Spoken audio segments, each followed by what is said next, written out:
लिखता हूँ गाइस, ठीक है।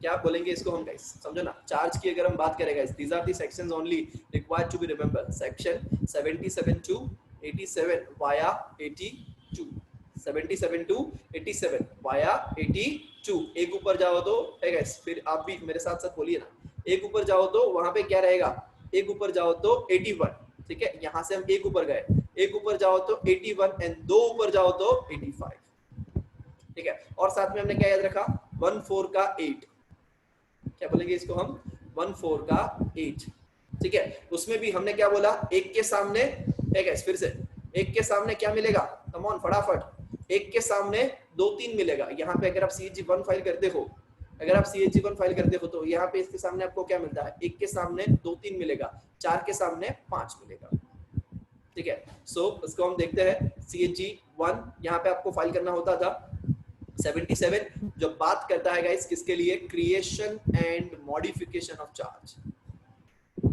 इसके लिए बात करता है, creation and modification of charge, ठीक है। सो यहाँ पे आपको CHG1 फाइल करना है, CHG4 यहाँ पे फाइल करना पड़ेगा गाइस। यहाँ पे ये हमने बोला 77 टू 87 वाया 82, ये आपका क्या रहेगा गाइस, सेटिस्फेक्शन ऑफ चार्ज के बारे में बात करता है, ठीक है। ये किसके बारे में बात करता है गाइस, सेटिस्फेक्शन ऑफ चार्ज के बारे में बात करता है।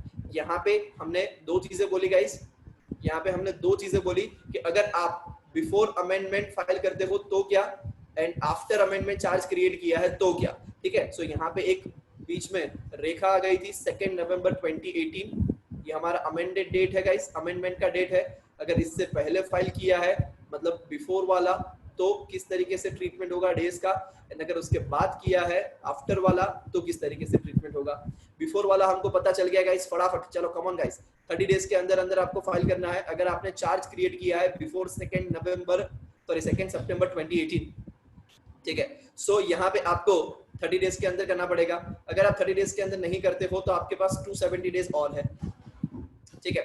सो टोटल आपके पास वहां पे कितने दिन होते थे अर्लियर, 300 डेज। फिर उन्होंने बोला हम आपको वन टाइम अपॉर्चुनिटी दे रहे हैं 6 महीने की, वो भी हमने देखा। बट अगर आपने 2 सितंबर 18 के बाद, मतलब कंपनीज अमेंडमेंट एक्ट 2019 आने के बाद अगर आप चार्ज क्रिएट करते हो तो आपके पास सिंपली कितने दिन है गाइस, 30 डेज के अंदर अंदर आपको ये फाइल करना पड़ता है। अगर आप 30 डेज के अंदर फाइल नहीं करते हो तो आपके पास 30 डेज और है, बट यहाँ पे आपको एडिशनल फीस पे करना पड़ेगा, ठीक है। अगर आप ये 60 डेज के अंदर कर लेते हो तो ठीक है, अगर आप 60 डेज के अंदर नहीं करते हो, समझना गाइस, अगर आप ये 60 डेज के अंदर नहीं करते हो तो आपके पास 60 डेज और है। बट यहाँ पे आपको कौन सा फीस पे करना पड़ेगा गाइस, एड वैलोरम फीस पे करना पड़ेगा, ठीक है। सो टोटल आपके पास हो जाएंगे 120 डेज। सिंपली ये रिवीजन हो गया गाइस, 77 टू 87 वाया 82, एक ऊपर जाओ तो 81, ये क्या होता है सर, एक ऊपर जाओ मतलब क्या, ठीक है, समझना। एक ऊपर जाओ तो 81, दो ऊपर जाओ तो 85। अब 81 का मतलब क्या होता है, यहाँ पे it is the responsibility of the, ठीक है, समझना, it is the responsibility of ROC, क्या बोलता है 81, it is the responsibility of मम्मा ROC to maintain the register of charge, ठीक है। क्या मेंटेन करना है इसको, चार्ज का रजिस्टर मेंटेन करना है, ऐसा सेक्शन 81 बोलता है। दो ऊपर जाओ तो 85, 77 टू 87 वाया 82, एक ऊपर जाओ तो 81, दो ऊपर जाओ तो 85। यहाँ पे मतलब क्या, it is the responsibility of, है क्या, समझना, it is the responsibility of company to maintain register of charge।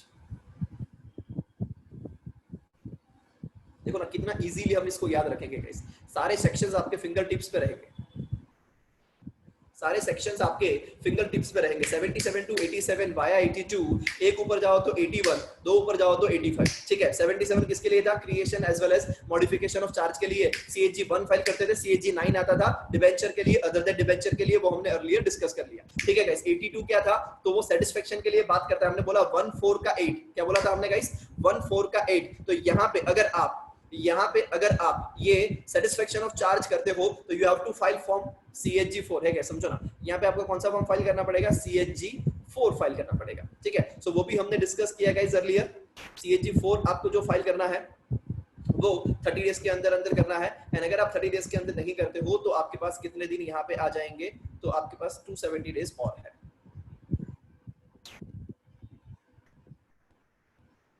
Additional fees पे करना पड़ेगा।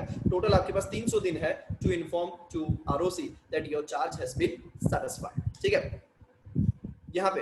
बट इसके बाद ये जो क्या बोला, responsibility of ROC and responsibility of, ये क्या है, ठीक है समझो। तो कानून ने ये बोला सेक्शन 81 के अंदर, it is the duty of the ROC registrar of companies कि जब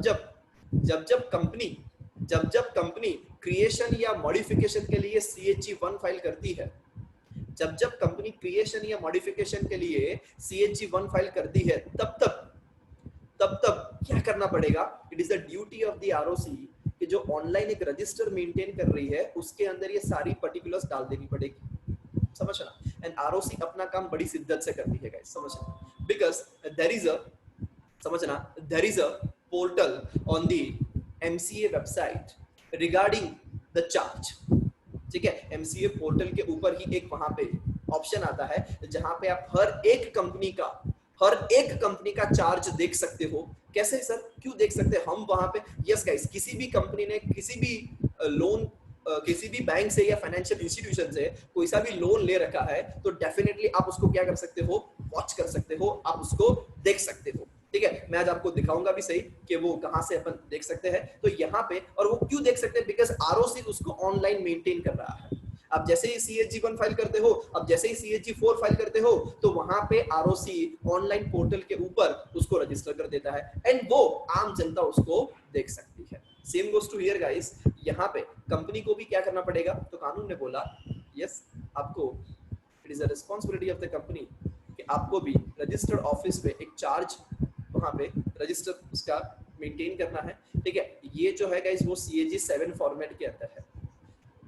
ठीक है, CHG 7 के अंदर जो भी आपने लोन लिया होगा that everything is required to be maintained over there। तो कंपनी ने वहां पे कौन सी बैंक से लोन लिया है, कितने अमाउंट का लोन लिया है, कौन सी डेट पे लोन लिया है, ठीक है, सामने कौन सी प्रॉपर्टी को गिरवे रखा है, that everything is required to be disclosed over here।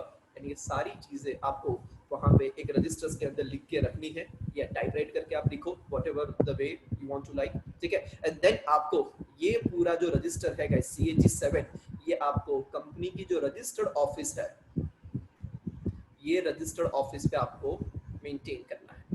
ठीक है, ये रजिस्टर्ड ऑफिस पे अगर आप मेंटेन करोगे, लिसन गाइस, अगर रजिस्टर्ड ऑफिस पे आप ये मेंटेन करते हो तो फिर कानून ने क्या बोला, समझना, कि कोई भी पर्सन चाहे वो कंपनी का शेयर होल्डर है या नहीं है, वो आके अगर कंपनी के रजिस्टर्ड ऑफिस पे ये CHG 7 को इंस्पेक्शन करना चाहता है, एनी पर्सन है, क्या समझना, any person can inspect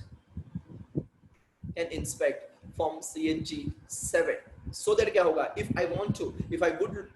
I would like to make an investment in Reliance Industries Limited, but before making any investment मुझे ये देखना है कि वेदर कंपनी के प्रॉपर्टीज के ऊपर कितने रुपए का लोन क्रिएट किया हुआ है, किस तरीके का लोन क्रिएट किया हुआ है, कितना, कौन सी बैंक से लोन लिया है, कब लिया है, कितना रीपे कर दिया है, that every details I can check guys, समझना, before making any investment. So that क्या होगा कि मेरे पास जो बैलेंस शीट के अंदर सिर्फ असेट्स दिखती है ना, तो मैं उस असेट्स के ऊपर क्या नहीं करूंगा, विश्वास नहीं करूंगा कि वो असेट्स एक्चुअली में कंपनी की है कि नहीं है। वो कंपनी की असेट्स है, वो ठीक है, उसमें गलत नहीं लिखा है, but the thing is that के वो असेट्स के ऊपर अगर सिक्योर्ड बोरोइंग कर रखा होगा तो मुझे तो वहां पे वो पता नहीं चलेगा जब तक मैं क्या नहीं कर देता हूं, तो जब तक मैं ये CHG 7 चेक नहीं कर देता हूं या फिर MCA के पोर्टल पे जाके जो उस कंपनी का जो चार्ज का डिटेल्स है उसको चेक नहीं कर देता हूं। एंड दैट्स व्हाई वहां पे गाइस समझना, दैट्स व्हाई इसने क्या बोला, 77 टू 87 वाया 82, एक ऊपर जाओ तो 81 एंड दो ऊपर जाओ तो 85। तो यहाँ पे जो 81 एंड 85 है उसमें दोनों की रिस्पांसिबिलिटीज है। ऊपर जो 81 है उसमें रिस्पांसिबिलिटी आरओसी की है, देखो गाइस यहाँ पे किसकी रिस्पांसिबिलिटी है, आरओसी की, to maintain the register of charge. And यहाँ पे जो रिस्पांसिबिलिटी है गाइस वो कंपनी की है, कंपनी रजिस्टर्ड ऑफिस पे उस चार्ज के रजिस्टर को मेंटेन करती है, व्हाइल आरओसी जो है वो ऑनलाइन जो पोर्टल पे ऊपर वहां पे इस रजिस्टर को मेंटेन करती है। Simple as that guys.